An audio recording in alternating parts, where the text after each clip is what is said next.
so glad that you have joined us this evening for Brew Time. And tonight we are talking to Jesse Liberty Arquette, also known as Poser J. How you doing? Doing good. How are you? Good. I'm excited to speak with you this evening because I've recently had the privilege of listening to your album. Yeah. And I'm really excited to hear about the song inspirations. What was your motivation to start writing music? So where do you want to begin? Do you want to tell me a little bit about how this all started? How I started making music? When did you decide that you wanted to write an album? Probably when I was about 13. Okay. Yeah. As a kid, you always want to, you always fantasize about doing something like that, Yeah. performing in front of people. So as long as I can remember, I liked entertaining of some sort, at least. Yeah. And, as a teenager, I would fantasize about singing in front of people and stuff like that. Yeah, of course. Yeah. I think everybody is at some point in the shower, like grab the shampoo bottle and of course. And rocked out. Yeah. Hairbrush singers is what we call that. That's right? Yeah. I think everybody's done that. Yeah. And then there's liars. So you met some friends of yours that had a band. Yep. That is, the name of their band is? Faster Taxi. Yeah. So you started playing with them, correct? Kinda. So I knew the drummer, Sarah. I actually met her at church. Yeah, Sarah's a badass. So I'm older. I'm older than Sarah. And so she was kind of a younger person. And so I knew of her. There was a Saturday service that they were having at the time. And so I kind of knew of her. And as she got older and I got older, we, had, similar interests and things like that. And she was in a few different bands. There was Big City Blackout was one of them. And I'd go, she played with the Blind Pig. I'd go see her play with the Blind Pig. And then she ended up forming a band with Scott, forming Faster Taxi, and I started seeing them more and more and more, and they kind of inspired me in a little bit of a way to kind of I should, do this thing that's been on my bucket list forever, and go out and start, playing, see where it takes me, and see if I can do it. And they were real supportive of it, and they weren't, if I, showing me stuff. Scott's the guitarist, so he would show me things, and Scott has a Studio G, and he offered to let me play with them, and because I'd been writing songs, and so it went from there. I keep saying a lot. That's bad. Yeah, no, that's okay. That's great.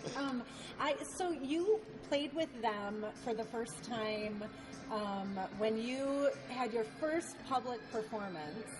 When was that? No, I played solo for my first public performance. Okay, yeah. Okay. So I got a guitar in August, and all my, rock heroes, punk heroes, they all started, it didn't matter that they didn't know how to play, right? So it was just about getting out there and playing. And so I was like, well, I can do that. I can play bad all day long. So I got the guitar in August, and I was determined to play in the new year. Yeah. So January of that next year, I was in front of people playing, and it wasn't great. It was pretty lousy. But I did it anyway. I just did an open mic. That's not entirely true. I came to some of its performances. You went to, that was like a year later. That was like a year later. Yeah, that was the first one you saw was a year later. So we're talking, August, September, October, November, December, January, 5 months. Yeah, but you have to suck first. Yeah. But then you have nowhere to grow. But there's a lot of people. There's a lot of people that won't play in front of a crowd for years and years and years. Perfect. Yeah, but they're not brave, right? I don't know. It's brave. You got to put yourself out there. You got to put your art out there. So you decided to take that next step, and you started compiling your songs. Now, so I'm sure you have many more songs that are just on this, right? I don't know about many. I think I have half a dozen. So, like, you had to really kind of decide what you were going to put on this album. Yeah. Which, can you explain to me if there was, like, what is one of the songs on your album that is the most poignant for you?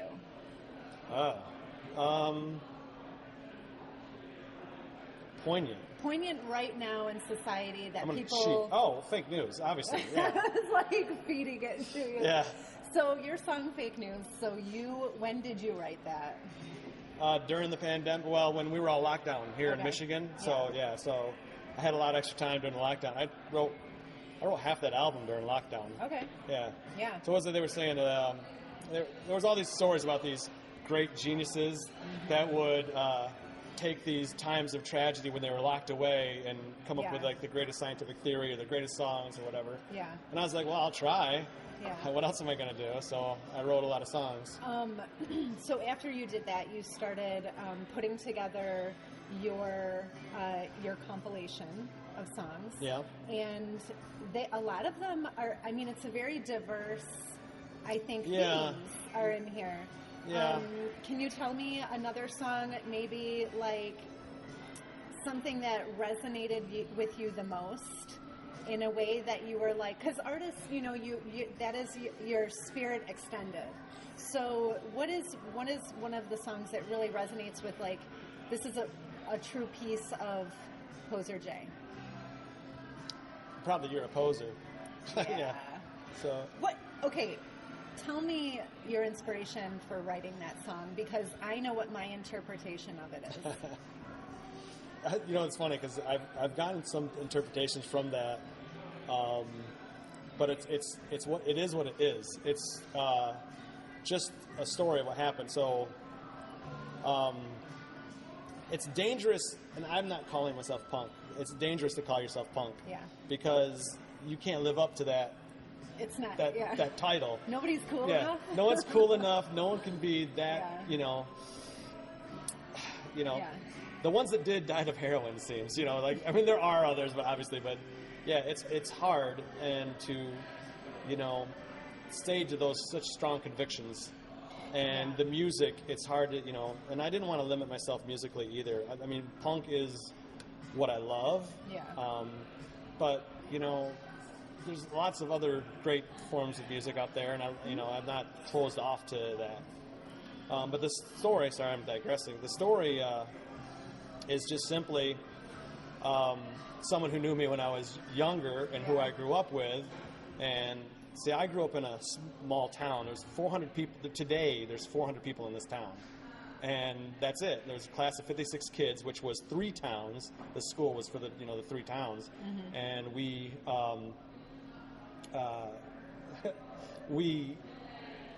so I didn't have a lot of exposure to different types of music, and it wasn't until I moved to Michigan that I even really, I knew of it, but other than the Clash, Should I Stay, Should I Go, something that was really big in top 40, I didn't know any of that stuff, and so I was turned on to it later, and it was just, a friend that I still know, not even a friend, an acquaintance that I know who was calling me out on being not punk, and I was like, okay, then I'm a poser, which ended up being my name, which ended up then I wrote a song about it. But I love how you took that, what was supposed to be thrown at you as an insult, and you were like, actually, I'm going to make that my name and take the power back on that. It's not it's just you can't change people's minds. It's like the Angry Sheep, the title of the album that came from.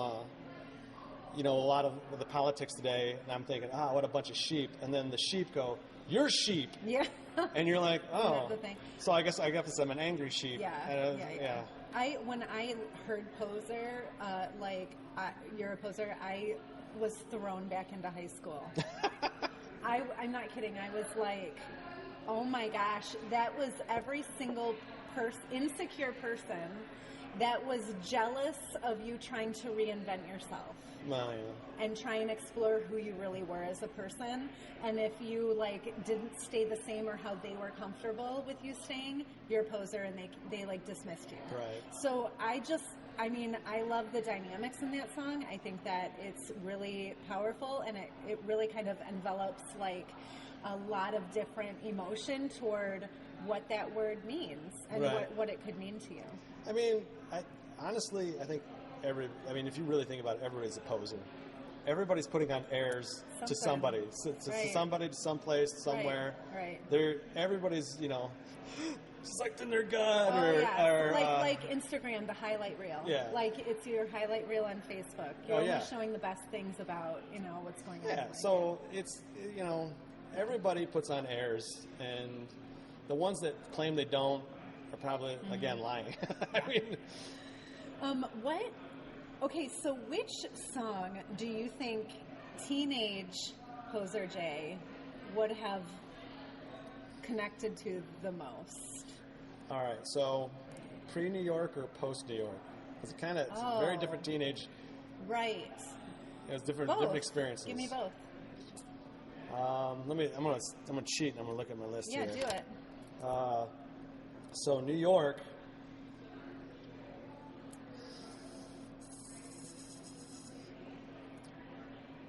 Well, all right. So Michigan would be trying to fight me now, probably. And New York, probably "Oh Baby." Yeah. Yeah. So elaborate on that. "Oh Baby." So in New York, "Oh Baby," I would, I was what? That would be like 13 to 16. So obviously, girls. So that's pretty simple. Yeah. And "Try to Fight Me Now," being a little bit more frustrated about, because you're becoming an older teenager and you got all that testosterone and, this may surprise you, but I wasn't a very popular kid. Yeah. so thinking, feel empowered by something like that would be something I would get into. Listen, most talented artistic people are not the most popular ones. That's what I hear. Just so you know. Okay, so I'm going to tell you, if you don't mind. Yeah. My favorite, I really, really, really like is "The Song Is So Sweet." It's so fun. It's so fun. But really, honestly, "Still Breathing" is one of my favorites. I hear that. I hear that a lot. A lot of people like that one. It's a very powerful song. It speaks of perseverance. It speaks of, listen, you're getting kicked around and hit around, but there must be a reason I'm still here, and that's all, Do I have "Try to Fight Me Now" after that? No, I don't. It's 2 songs after. Yeah. Right after "This Song Is So Sweet," I got "Try to Fight Me Now." Yeah. Just for some leverage. Just for some, levity. Change the palette. So, listen, every single song on this album is worth listening to and worth listening to again and sharing with your friends. It's dynamic, it's diverse, and it's really genuine. This is, I think, coming from a really organic place. It's not trying to reinvent anything that's already existing. It's really, really awesome. Well, thank you. Is there anything else unique that you want to share with me? I don't know about unique. "Still Breathing" is kind of, it was at a place I was at when I wrote that. So that was kind of what that one's about. Yeah. It's funny because that one seems to resonate with a lot of different people from a lot of different demographics. And I'm surprised. I was surprised. I when you write these songs, for me anyway, and I guess a lot of people are like this, but you write it and you love it, and then you play it and then you hate it. Like you're like, I could have done that better, or I should have done this differently, or right. And our inner critic. Yeah, so never takes the day off. Yeah, exactly. So, but yeah, that one, when I wrote that, I think that was one of the very first ones I ever wrote. Yeah. It's darker too, so it's not one that I like to go to. Although I just wrote a song, "Fades to Black" here just recently, and that's about a really deep experience I had too. And that one's it's pretty dark too. So I will have another one out that'll be pretty dark.